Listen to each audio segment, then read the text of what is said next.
Sejam bem-vindos à realidade do outro lado do espelho. Sou a Mariana e comigo tenho a Beatriz, a Vitória e a Bianca.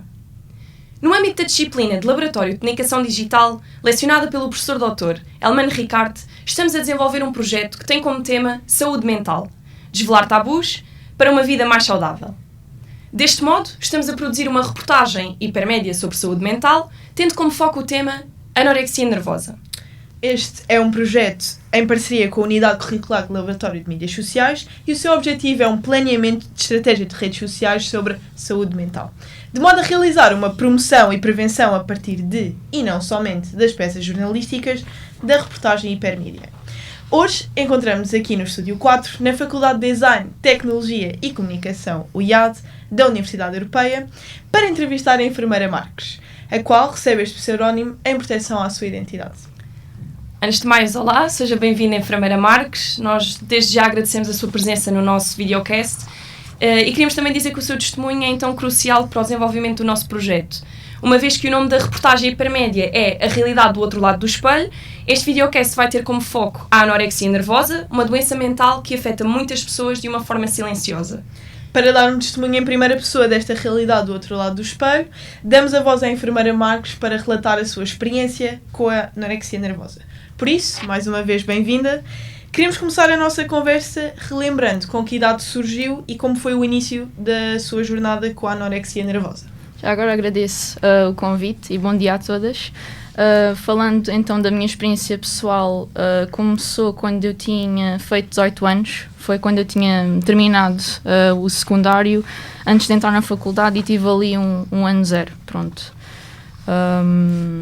E pronto, nessa altura tinha acabado a faculdade e não sabia ao certo o que é que haveria de seguir, então decidi ficar assistente fora antes de decidir o que é que iria escolher mais para a frente. Ok, então começando assim, mudando um bocadinho o tema para a alimentação, porquê é que a tua relação com a alimentação mudou de repente?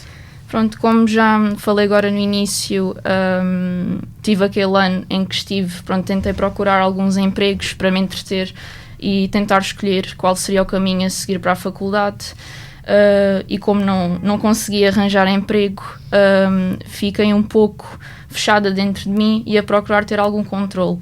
O controle começou de uma forma insidiosa, em que eu quis querer ter algum controle na minha vida, já que não consegui escolher logo a faculdade para onde eu ia e o curso que eu queria.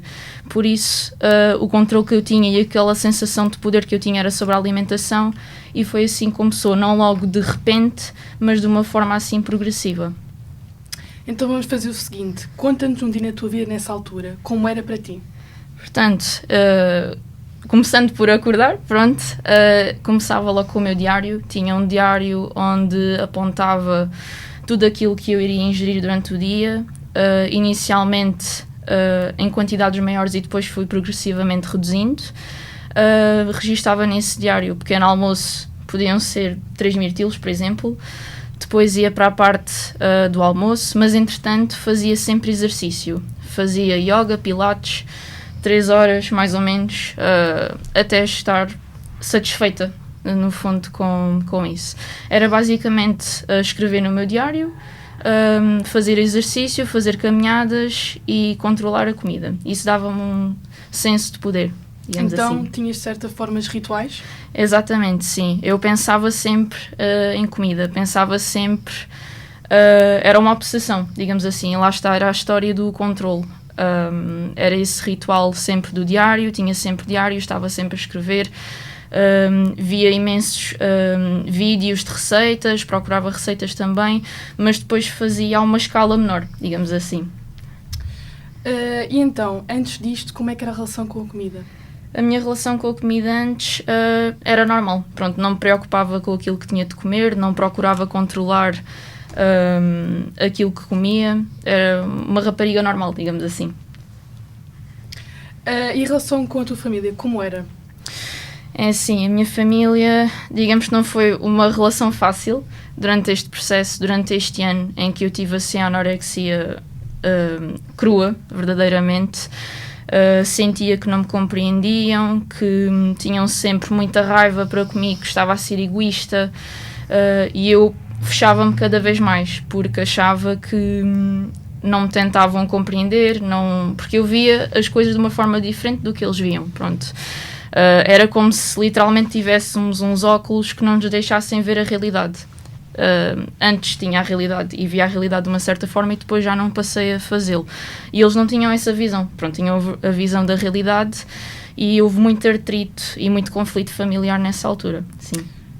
Nas horas das refeições em família, havia algum tipo de constrangimento? Sempre. Eu era aquelas pessoas que tirava uma colherzinha de arroz, tirava um bocadinho da carne, tirava um bocadinho de tudo, porque pensava que assim ia satisfazer os meus pais, principalmente.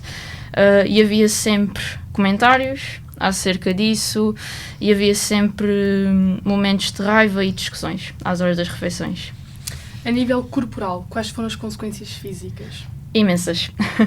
Comecei claramente com a perda de peso, que eu na altura não percebia, eu via-me enorme e na realidade eu estava esquelética, digamos assim. Também comecei a desenvolver como se fosse uma penugem, assim, muitos pelos, principalmente nos braços. Comecei a ter muito frio também. Comecei a ter queda de cabelo também, principalmente, e fiquei sem menstruação durante um ano. Principalmente são essas as principais alterações que me consigo recordar da altura. E a nível emocional? A nível emocional, eu era uma pessoa completamente diferente. Muito mais agressiva, eu é que era a dona da razão, eu é que tinha a razão. Portanto, estava outra pessoa. Era uma pessoa diferente na altura. De modo a lidar com a situação, procuraste ajuda? Recusei sempre ajuda. Tentaram-me arrastar ao pedopsiquiatra, tentaram que eu fosse ao médico. Cheguei ao médico, mas depois tudo o que ele dizia entrava por um ouvido e saía pelo outro. Foi muito difícil conseguir sair da situação e nunca procurei ajuda, nunca quis. Ok. E qual foi o papel da tua família durante esse processo? É assim, lá está, a família, tínhamos aquela dinâmica, parecia passivo-agressivo. Por um lado diziam que se preocupavam comigo, mas depois só sentia que me atacavam na altura. Claro que hoje em dia, analisando a situação, vejo de forma diferente e que seria difícil se eu próprio um dia tivesse uma filha que passasse por isto, ou alguma amiga, ou uma irmã que passasse por isto, seria complicado lidar. A minha família tentou ajudar-me, mas na altura, pronto, não via isso. E realmente eles tentaram ser compreensivos olhando para trás, mas na altura não foi isso que me pareceu. Ok. De que forma é que as tuas relações sociais foram afetadas? Muito afetadas também. Lá está, o foco da minha vida era a comida. Era o controle sobre a comida, era o controle sobre o meu corpo, sobre a atividade física, e saí talvez nesse ano 1 ou 2 vezes com amigos. Não saí mais do que isso. Como é que as pessoas mais chegadas reagiram ao facto de estares assim? Em termos da família, pronto, viam-me a cada dia a definhar. Já os amigos que só via 1 ou 2 vezes nesse ano ficaram muito surpreendidos. Achavam que eu podia estar doente ou que alguma coisa se estava a passar, mas eu dizia que não, que estava tudo bem, mas realmente foi uma reação de choque e preocupação. Tinhas consciência do que estavas a passar? Não. Na altura eu achava que toda a gente estava a exagerar e que eu estava bem. E não tinha mesmo noção. Aquilo que eu via, e lembro-me da sensação que eu tinha ao ver, não era nada a ver com aquilo que as pessoas viam. Mesmo vendo fotos agora, na altura eu olhava para as fotos e achava que estava enorme, tipo uma baleia, e, literalmente, porque pensamos mesmo que não pode ser, e quem nunca passou por isso não vai saber como é. Mas na altura achava mesmo que estava enorme, parecia que via gordura onde não havia nenhuma. E pronto, e hoje em dia vejo as fotos e penso, não, realmente estava extremamente magra. Eu cheguei aos 39 kg e tenho 1,64 m, portanto estava mesmo esquelética na altura. As redes sociais servem como um exemplo a seguir para muitos dos jovens adultos. Os corpos perfeitos, os tamanhos pequenos, as silhuetas definidas são apenas alguns dos padrões que as redes sociais promovem. Com isto, o que é que tu pensavas quando vias certos posts nas redes sociais? Sim, realmente, eu nunca fui muito seguir assim influencers e essas coisas, mas naturalmente aparece-nos na For You page várias pessoas. E às vezes apareciam modelos e aparecia aqueles What I Eat in a Day videos. E isso só me fazia com que eu quisesse ainda controlar mais a minha comida, digamos assim. Mesmo que essas pessoas não tivessem intenção de fazer ou de despoltar essas reações, mas eu acho que mesmo hoje em dia nas redes sociais, apesar de haver aquele movimento do body positivity, dos corpos são todos bonitos, acho que há sempre a tendência da questão do magro.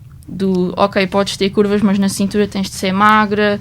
Pronto, parece que é às vezes contraditório. E mesmo assim, já não sendo aquela questão dos corpos extremamente magros, acho que hoje em dia também nas redes sociais não há muitas vezes aquela visão da alimentação e dos corpos de forma realista, digamos assim. Socialmente sentes alguma pressão para atingir o corpo perfeito?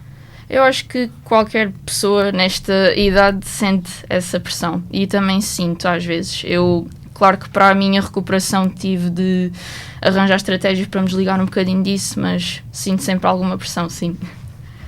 Imagina, revistas que promovem aquele ideal de beleza feminino, o que é que tu tens a dizer sobre isso?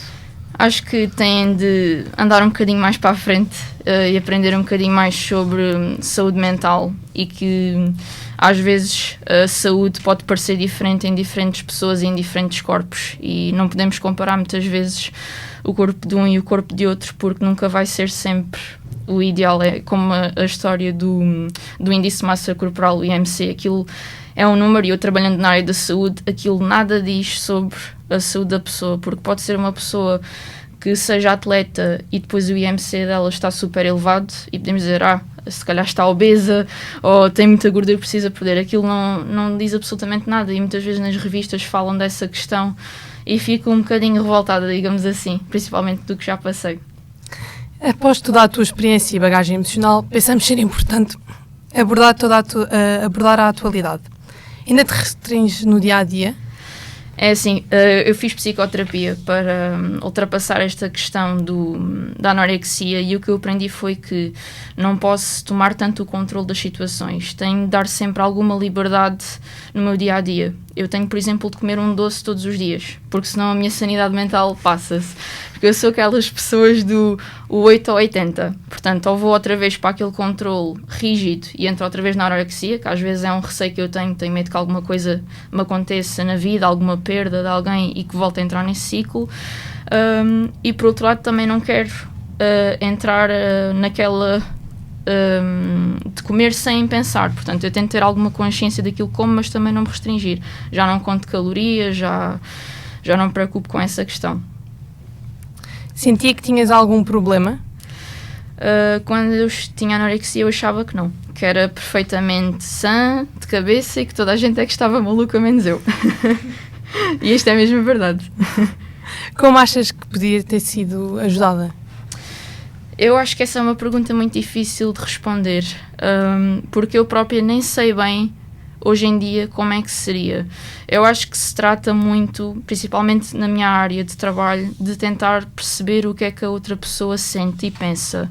Acho que foi isso que faltou um bocadinho também aos meus pais na altura. E eu amo-os de morte, de verdade. E sei que foi muito difícil verem uma filha a definhar a cada dia. Mas eu acho que passa muito pelaquela escuta ativa e tentar perceber o porquê que eu me estava a tornar naquela pessoa, a perda de controle que eu senti, porque eu era sempre uma miúda que tinha o controle de tudo. Eu tinha as melhores notas, eu era aquela pessoa que nunca saía para lado nenhum, eu era aquela pessoa dedicada e que quando punha a minha mente em algo cumpria. Por isso acho que podiam ter explorado um bocadinho mais essa questão comigo e tentarmos sempre ser abertos e não julgar a outra pessoa, principalmente. Nessa altura houve alguma coisa que te ajudou a ultrapassar a anorexia nervosa? Eu lembro-me que nesse verão em que estive, mesmo no meu pior, fui com os meus pais e com a minha irmã a Paris. E foi nessa viagem em que eu perdi um bocadinho aquela coisa do querer controlar tudo. Então comecei a comer um bocadinho melhor nessa viagem e comecei a ver mais filmes nessa viagem, que era uma coisa que eu adorava fazer e amo fazer. E na altura eu só pensava na comida e só fazia os diários da comida e já não estava a ver os filmes e as coisas que eu gostava. E acho que foi um bocadinho voltar a esses momentos de lazer que me ajudou também nessa fase. Sim. Cuidar do próximo é um dos principais focos de um profissional de saúde, neste caso. Sendo enfermeira e trabalhando nesta área, como é que vês a situação que passaste? Eu vejo a situação, lá está, como uma jovem na altura que estava a fazer um pedido de ajuda, basicamente. Apesar de eu estar naquela mentalidade de eu é que tenho razão, eu é que sou assim, precisava que alguém tentasse não me julgar e ajudar-me. E foi o que depois, mais tarde, eu senti com a psicóloga que depois me fez a psicoterapia. Foi o não me julgar, o ouvir-me e tentar perceber como controlar a situação e evitar que depois se escale mais no futuro. Sendo assim, tens algum conselho, palavra para quem sofre deste problema? Eu acho que é mesmo, e sei que é difícil porque eu também passei por isso, mas tentar falar com alguém. Alguém que vocês saibam, quem esteja a sofrer com este problema, que não vos vai julgar e que vos vai perceber. Eu sei que é muito difícil porque as pessoas com este tipo de patologia são pessoas que ficam muito teimosas e muito agressivas, mas é tentarem ver alguma coisa na vossa vida, alguma pessoa com quem vocês possam falar e desabafar e que não se sintam julgados. Então, nós agora queríamos agradecer o teu testemunho e a disponibilidade e o facto de teres partilhado a tua experiência, visto que pensamos que, pronto, não é fácil, e também o facto de estares aqui presente não é, porque sabemos que na área da enfermagem a agenda muitas vezes não colabora. Queríamos...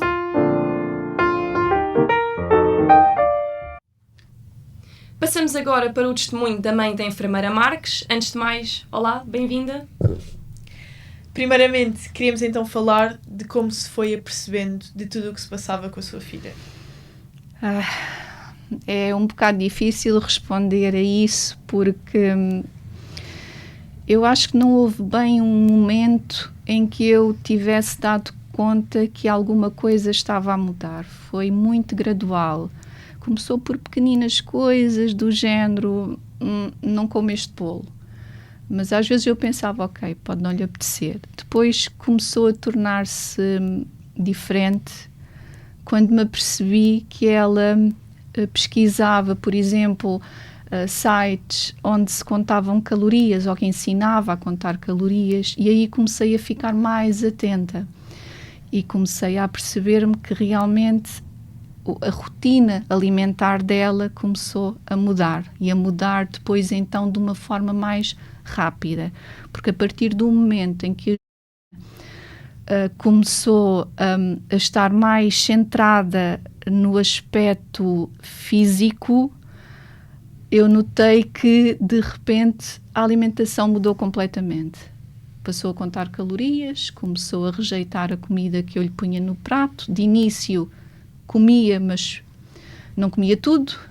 Depois o prato começou a ficar cada vez mais cheio e a comida a cada vez a desaparecer menos. E chegou então a um ponto em que eu me apercebi que alguma coisa estava errada.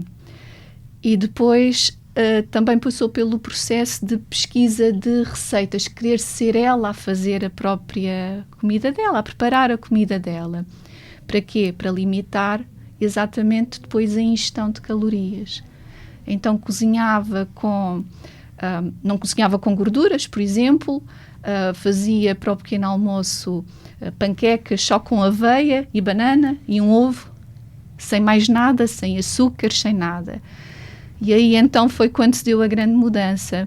Começou a comer uma maçã ao almoço, era a única coisa que comia. O peso começou a descer, pedia-me sempre a balança para se pesar.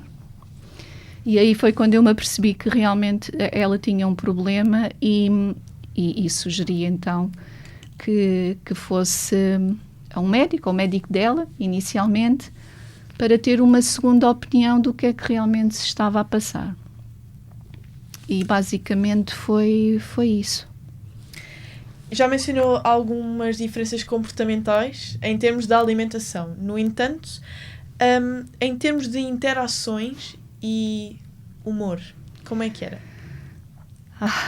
A mudança também é gradual, mas a partir do momento em que notei que já não era propriamente, a Joana deixou de brincar, deixou de rir, já não queria interagir em família, deixou de querer estar na sala, por exemplo, a ver televisão, refugiava-se no quarto, passava no quarto a maior parte do tempo. Depois começou também com exercício físico, neste caso yoga, e a Ana fazia yoga, sei lá, às vezes 10 vezes por dia. E todo este comportamento, não só a nível alimentar, que é porque a anorexia nervosa é um distúrbio alimentar, com um fundo psicológico, mas é um distúrbio alimentar e a alimentação é que está em foco. Mas tudo o resto acaba por ter alterações, porque se a nossa bioquímica muda, o nosso cérebro muda, a nossa maneira de interagir com os outros também vai mudar. E isso notou-se na relação com a irmã, notou-se com a relação com os pais, notou-se na relação com os amigos, porque deixa de querer sair. Porque se há um jantar, eu acho que ela pensava, o que é que eu vou fazer ao jantar? Não vou comer. Então, por vezes, mas ia no fim. Ia ter com os amigos, depois da refeição, já estar concluída. Em casa, a mesma coisa, sempre refugiada no ambiente dela, no quarto dela, pouca interação. E as interações passam a ser totalmente diferentes. E qual foi o papel da família neste processo de ajuda? É difícil, porque eu compreendo, pronto, eu acho que tenho uma mentalidade aberta e percebo o que é a anorexia nervosa. Eu acho que, se calhar, outros membros da família não perceberam tão bem. E há um choque entre os que não compreendem tão bem e a pessoa que está a passar pelo processo. Porque os que não compreendem tão bem, o conselho é: tens de comer, mas porquê é que estás assim? Mas porquê é que não comes? Eu acho que isso deve ser a última coisa que a pessoa que está a passar por isto quer ouvir. Eu, como mãe, eu confesso, tive momentos difíceis, porque eu via a minha filha a desaparecer à minha frente, quase dia a dia, e não sabia bem o que fazer. Via que ela não compreendia os conselhos que lhe davam. Eu tentava que ela compreendesse que, apesar de tudo, o que as pessoas diziam e o que eu dizia vinha de amor, vinha de um local em que nós gostamos dela, não era por mal, ninguém estava a tentar prejudicá-la, mas depois vem aquela fase em que ela sentia muita raiva de todos, e eu confesso que tinha momentos em que acordava e chorava porque via ela a desaparecer, tinha momentos em que sentia raiva, muita raiva, por ela estar a fazer aquilo a ela própria, porque eu pensava para mim, ok, uma doença, por exemplo, como o cancro, não depende de nós. A doença aparece e nós tentamos fazer tudo para nos tratarmos, para nos curarmos. E eu não compreendia, então, mas uma doença que somos nós que provocamos a nós próprios e não fazemos nada para resolvê-la. E eu tinha esses momentos em que eu não conseguia perceber e queria forçá-la a procurar ajuda. E levei ao médico e marcava-lhe, o médico aconselhou-me, nutricionistas, psiquiatra, e eu marcava as consultas e na véspera da consulta simplesmente recusava ir. E eu não a podia obrigar, porque ela já estava numa idade em que eu não a podia obrigar. E então eu ficava frustrada, ficava zangada com ela sentia essa frustração essa raiva até refugiava-se ainda mais no mundo dela, e houve ali uma altura muito complicada, em que era uma batalha diária e nós não chegávamos a lado nenhum. Era uma batalha que ninguém ia ganhar, ninguém conseguia ganhar. E houve uma consulta em que o médico dela disse, na frente dela, porque ela estava já num estado de magreza já extrema, e ele olhou para mim e olhou para ela e disse: se isto continua, temos de pensar no internamento compulsivo, ou seja, obrigá-la a ser internada. Não interessa a idade que ela tem. E isto podemos fazer porque ela está em risco de vida. E eu, é claro que saí derrotada daquela consulta, porque ninguém quer fazer isto a um filho. E tive medo da reação dela. E ela saiu dessa consulta revoltadíssima, a chamar nomes ao médico, com episódios de violência. E eu olhei para ela e pensei: isto não é a minha filha. Isto não é a minha filha. Esta doença está a roubar-me a minha filha. Isto não é ela. Não é assim. Uma miúda querida, meiga, não é isto. E é aí que nós nos apercebemos realmente da gravidade desta doença. É uma doença insidiosa e vai-nos roubando tudo pouco a pouco. Rouba as relações familiares, rouba a pessoa que nós tínhamos e que achávamos que ia ser sempre feliz e normal, não é normal, mas as relações normalizadas que nós tínhamos com ela, isso desaparece completamente. E eu acho que nós não conseguimos ajudar a nessa altura. Infelizmente nós não conseguimos, e eu nessa altura, quando me apercebi, não vou conseguir ajudá-la, não desta forma, vou dar um passo atrás. E eu acho que aí corri um risco porque podia ter piorado, mas na altura ela estava quase na fase de entrar na faculdade, e eu pensei: eu vou dar um passo atrás e vou deixar as coisas sem pressões correrem normalmente, porque pensei que talvez uma mudança na rotina dela neste momento, talvez a entrada na faculdade, vá ajudá-la. E corri esse risco e valeu a pena. Durante o processo de recuperação, quais foram as principais diferenças?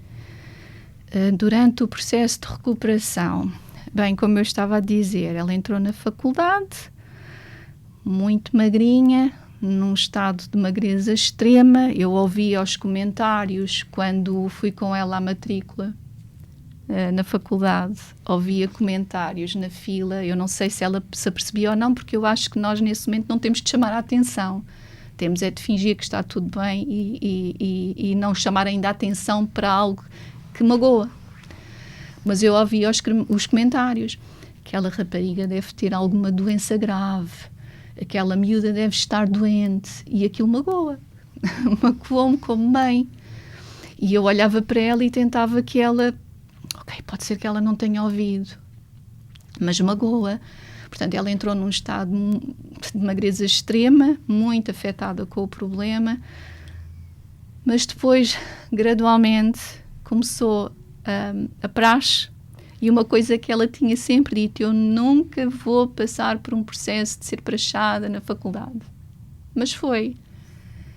E ajudou-a. Porque começou a criar relações com pessoas novas, com pessoas que não sabiam o problema que ela tinha.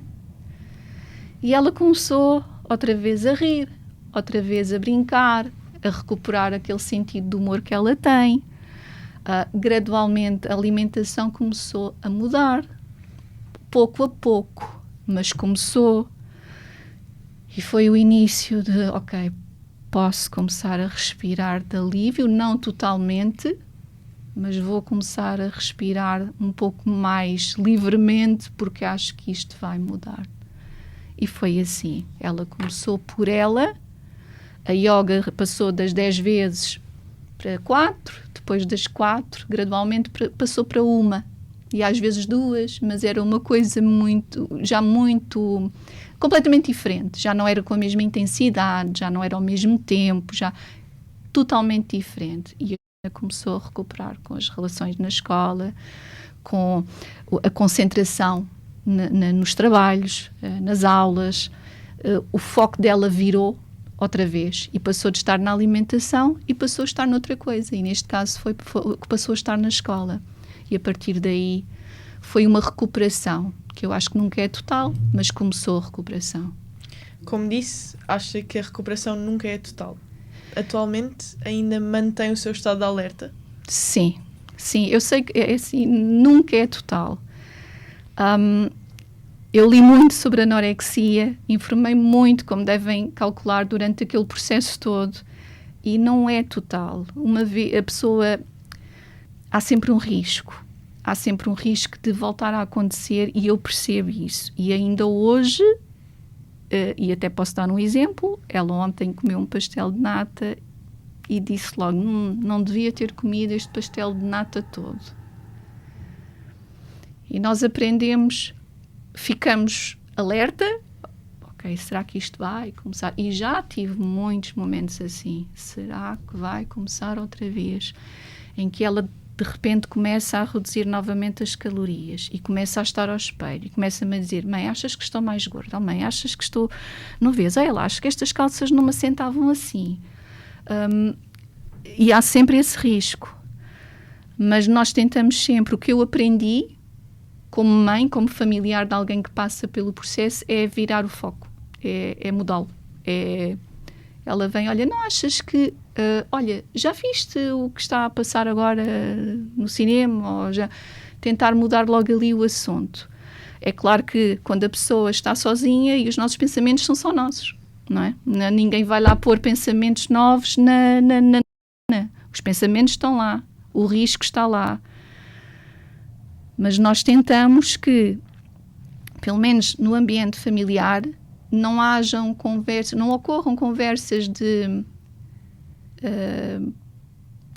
chamem a atenção para calorias em excesso, ou seja, encaramos a alimentação com normalidade. O que é que tem se comer um bolo? Não comes todos os dias. O que é que tem? É um prazer da vida. Não fazes todos os dias, portanto, liberta-te desses pensamentos. E eu noto que ela não está, nem nunca vai estar. Se calhar só daqui a muitos, muitos anos a relação dela com a comida vai ser completamente livre. Mas mesmo assim, eu noto que ainda hoje há essa preocupação. E é algo que nos deixa sempre em alerta. Mas da parte eu acho que houve uma evolução positiva muito, muito, muito grande, sim. Sendo assim, tem algum conselho ou palavra a quem sofre e lida com este problema?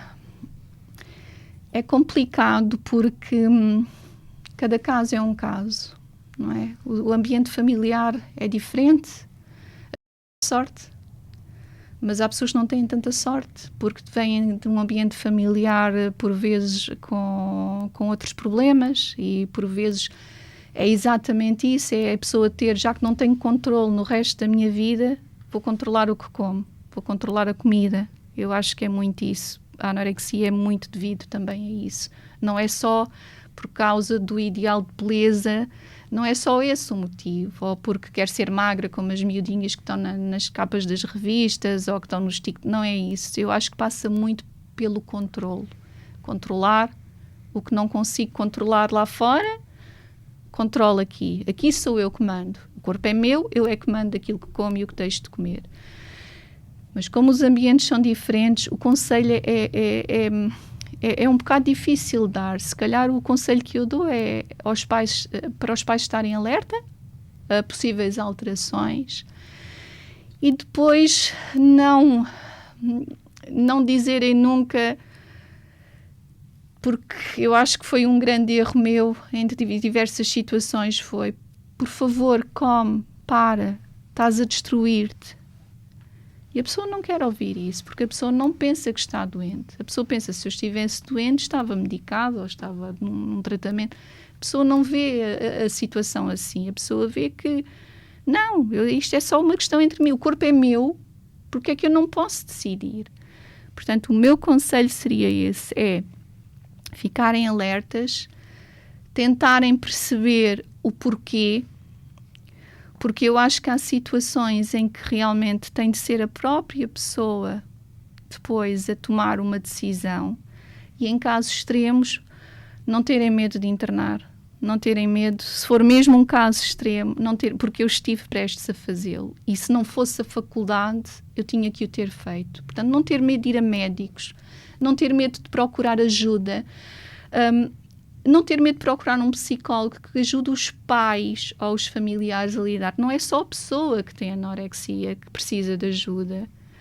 Os familiares precisam de ajuda para aprender a lidar com a situação, que eu acho que é o maior perigo, é não haver ninguém que ajude, mas só que tem que ser a ajuda certa.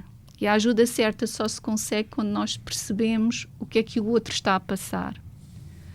Porque senão não serve de nada. Precisamos de nós, quem está do lado de fora, perceber o que se passa e tentar aconselhar da melhor forma possível. Porque eu sei que nós às vezes queremos, mas porquê é que fazes isto? Devias fazer diferente. Isto é uma coisa de pais, não é? E até os amigos, mas porquê é que estás assim? Mas porquê é que não comes? Mas porquê é que, mesmo nos almoços, mas porquê é que só estás a comer isso? Deixa-te disso. Não é isso que a pessoa que tem anorexia quer ouvir. E isso passa por procurar ajuda especializada que possa ajudar quem está a passar e quem está à volta.